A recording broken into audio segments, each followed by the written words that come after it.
Hi hello guys ఈరోజు బోడ కాకరకాయ curry ఎలా చేయాలో చూపిస్తానండి. మా సైడ్ అయితే వీటిని బోడ కాకరకాయ అని అంటారు. మరి మీరేమంటారనేది నాకు కామెంట్ చేయండి.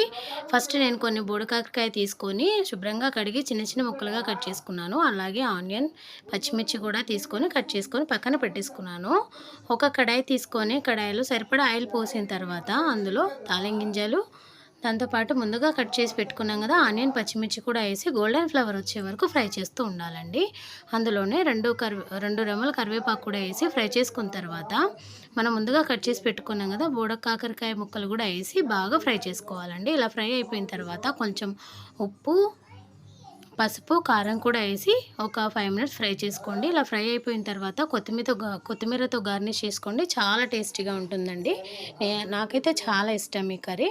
మరి మీలో ఎంతమందికి ఈ కర్రీ ఇష్టమో ఎలా చేస్తారో అనేది నాకు కూడా కామెంట్ చేయండి ఫ్రెండ్స్. వీడియో నచ్చితే లైక్ చేయండి, సబ్స్క్రైబ్ చేయండి ఫ్రెండ్స్.